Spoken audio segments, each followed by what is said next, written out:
Salutare, dragi prieteni! Subiectele principale ale analizei noastre de astăzi a războiului din Ucraina sunt: Institutul pentru Studiul Războiului spune despre discuțiile de la Istanbul: Rusia nu este interesată de compromisuri. Ucraina pierde din păcate un avion, o aeronavă F-16, pilotul a deviat avionul departe de o zonă populată și s-a ejectat cu succes, spun forțele aeriene ucrainene. Putin nu s-a prezentat la Istanbul la negocieri. Uniunea Europeană va adopta sancțiuni împotriva Rusiei pe 20 mai, după ce Putin a respins discuțiile de pace cu Zelensky. Institutul pentru Studiul Războiului spune despre discuțiile de la Istanbul: Rusia nu este interesată de negocieri, de compromisuri. Analizând cursul evenimentelor din jurul negocierilor de pace de la Istanbul, menționând că Rusia nu este interesată de negocieri și compromisuri de bună credință și caută să continue războiul pentru a-și atinge scopul, adică capitularea Ucrainei. Analiștii notează că delegația rusă de la Istanbul nu include oficiali din cercul apropiat al conducătorului rus Vladimir Putin și este în mare parte aceeași delegație pe care Rusia a trimis-o la discuțiile ruso-ucrainene din 2022 de la Istanbul. Putin a anunțat în seara zilei de 14 mai că consilierul său Vladimir Medinsky va conduce delegația rusă la Istanbul.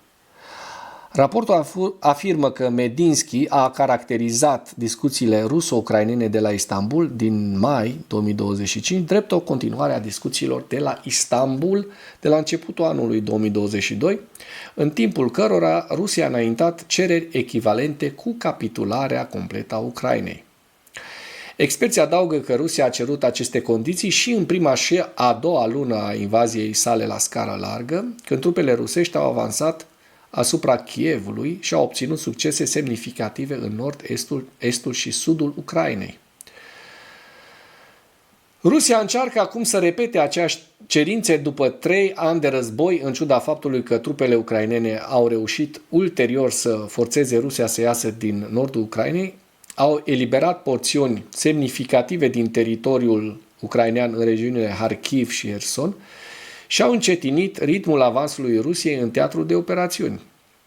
Medinsky prezintă în mod deliberat discuțiile din mai 2025 ca o continuare a discuțiilor de la Istanbul din aprilie 2022 pentru a demonstra legitimitatea cererilor Rusiei de capitularea Ucrainei, în ciuda faptului că Ucraina se află acum într-o poziție mult mai puternică pe câmpul de luptă decât în aprilie 2022, și analiza notează că încercarea lui Medinsky de a prezenta discuțiile de la Istanbul din mai 2025 drept discuții de pace contrazice eforturile declarate ale Ucrainei, Statelor Unite și Europei de a stabili un armistițiu pe termen lung în Ucraina care ar preceda discuțiilor de pace. Formularea lui Medinsky reflectă respingerea de către Rusia a acestei secvențe de evenimente pe care Ucraina și Statele Unite au susținut-o cu fermitate. Analiștii au menționat în raport și metodologia pe care presa rusă a primit-o de la Kremlin pentru relatarea negocierilor de la Istanbul. Raportul conținutului spune că declarația administrației prezidențiale a Rusiei, conform căreia negocierile din mai 2025 se desfășoară în condiții mai proaste pentru Ucraina în comparație cu cele din 2022, este o încercare de a prezenta puterea militară și succesele Rusiei pe câmpul de luptă, ignorând în același timp succesele semnificative ale Ucrainei din ultimii 3 ani. Această afirmație ignoră de asemenea pierderile semnificative suferite de Rusia în rândul forțelor sale de elită și dependența tot mai mare de recruți slab antrenați. Rapoartele administrației prezidențiale privind formularea negocierilor demonstrează că Rusia se așteaptă ca Ucraina să respingă condițiile pe care delegația rusă le va prezenta la Istanbul, deoarece Ucraina nu va accepta condiții care echivalează cu capitularea sa, bineînțeles. Experții institutului concluzionează că insistența continuă a Rusiei asupra cerințelor sale de la Istanbul 2022 în mai 2025 demonstrează că Rusia continuă să fie interesată doar de capitularea completă a Ucrainei, nu este dispusă să ofere compromisuri în negocierile de pace, de bună credință și este gata să continue războiul pentru a-și atinge obiectivul. Să sperăm că nu o să-și atingă obiectivul și nu doar să sperăm că nu o să-și atingă obiectivul, să sperăm că va intra și în faliment Rusia. Ucraina pierde un avion F-16, pilotul a deviat avionul departe de o zonă populată și s-a ejectat cu succes, spun forțele aeriene ucrainene. Acest avion F-16 respingea un atac aerian rusesc, pilotul s-a confruntat cu o situație anormală la bord, dar a reușit să zboare cu aeronava departe de zona populată și să se catapulteze cu succes. În jurul orelor 3:30 dimineața pe 16 mai, adică în dimineața aceasta, contactul cu aeronava F-16 s-a pierdut. În acest moment, avionul de vânătoare ucrainean se afla în misiunea de a respinge un atac aerian rusesc. Conform datelor preliminare, pilotul a distrus 3 ținte aeriene și a lucrat la distrugerea acelei de-a 4-a ținte aeriene folosind un tun de avion. Cu toate acestea, la bord a apărut o situație anormală, pilotul a îndepărtat avionul de zona populată și a reușit să se ejecteze, se arată în comunicat. O sursă din cadrul forțelor aeriene din Ukrainska Pravda a menționat că în acest caz, focul prietenos, friendly fire, este exclus, adică nu ucrainenii și-au doborât propriul avion F-16. Echipa de căutare și salvare l-a găsit pe pilot și l-a evacuat. Starea de sănătate a pilotului este satisfăcătoare, se află într-un loc sigur, viața și sănătatea sa nu sunt în pericol. A fost numită o comisie pentru a clarifica circumstanțele în care s-a întâmplat această pierdere, acest lucru rău. Bine că pilotul este în siguranță pentru că este mult mai prețios decât aeronava. Putin nu s-a prezentat, precum nici George Simion nu s-a prezentat la dezbateri, nici Putin nu s-a prezentat la negocierile de pace de la Istanbul. Și în consecință, Uniunea Europeană va adopta sancțiuni împotriva Rusiei pe 20 mai. Uniunea Europeană va adopta sancțiuni împotriva Rusiei pe 20 mai ca răspuns la refuzul președintelui Putin de a participa la discuții față în față, tet-a-tet, cu președintele ucrainean Volodymyr Zelensky, a declarat cancelarul german Friedrich Merz pe 15 mai. Faptul că președintele Zelensky a călătorit totuși la Istanbul este un gest semnificativ de bunăvoință. Putin nu s-a prezentat și, procedând astfel, el sigur și-a pus singur pe cetea, adică și-a pus vina în cârca lui, a scris Merz pe X.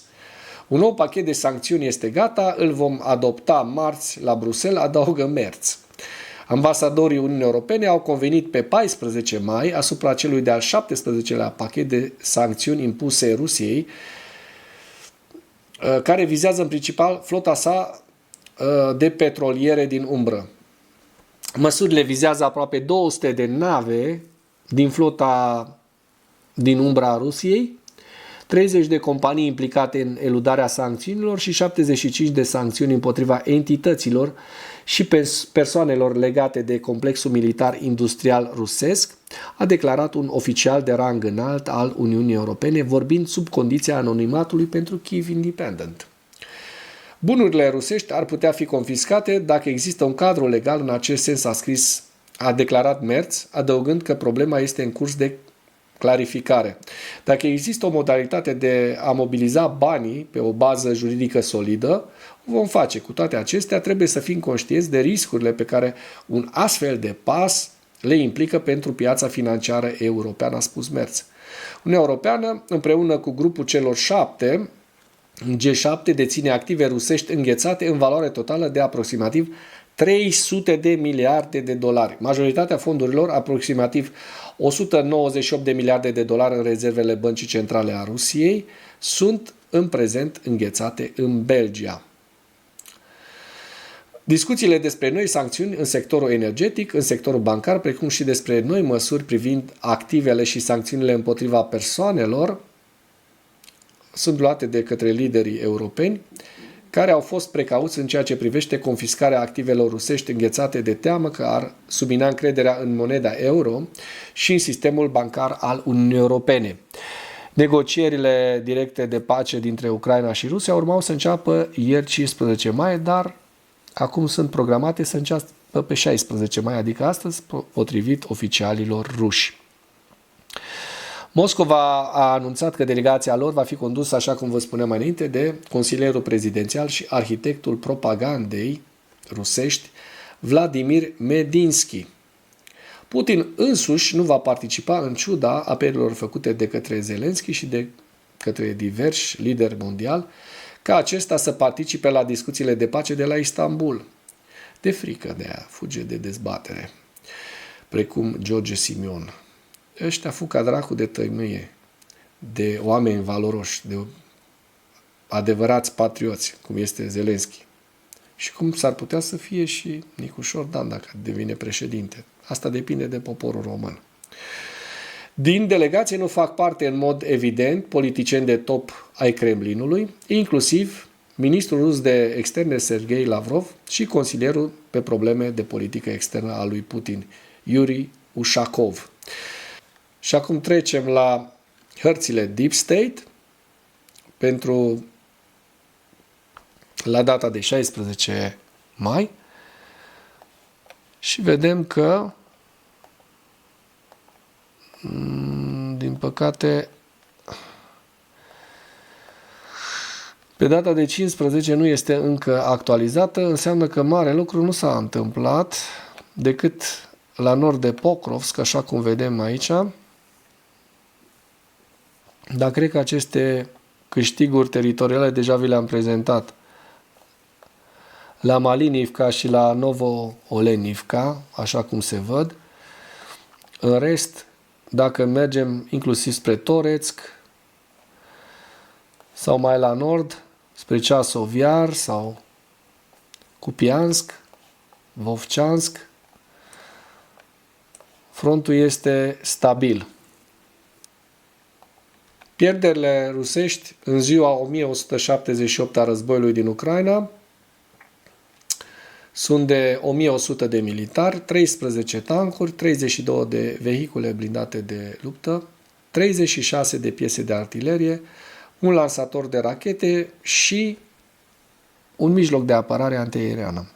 Lista cu pierderile rusești o găsiți în această imagine.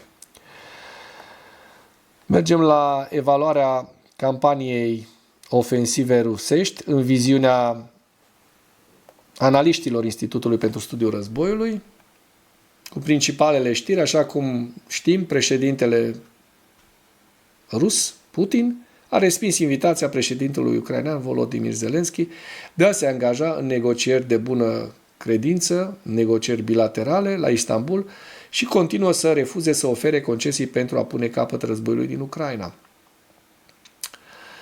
Delegația rusă de la Istanbul nu include oficiali din cercul cel mai apropiat al lui Putin și este în mare parte aceeași delegație pe care Rusia a trimis-o la negocieri în 2022, negocierile de la Istanbul, atunci când, așa cum știm, rușii au cerut o capitulare necondiționată a Ucrainei.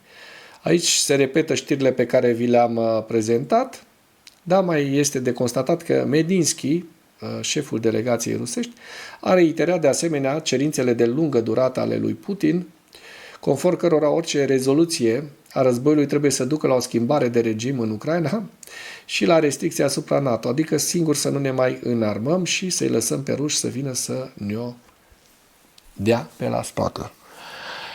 Aici avem hărțile Institutului pentru Studiul Războiului, Belgorod, Sumă, Lugansk, Svatove Kremina, Donetsk, Toretsk, Pokrovsk, Novopavlivka, Velika Novosilka, Zaporojie și Herson. Și cu acest ultim detaliu închei materialul nostru de astăzi cu rugămintea, dacă ați găsit informații utile în acest videoclip, să-l distribuiți mai departe. Și nu uitați, dacă sunteți în diaspora, deja votul a început. Dacă sunteți în România, duminică, mergeți la vot. Mergeți la vot și nu lăsați impostura să ajungă în fruntea statului.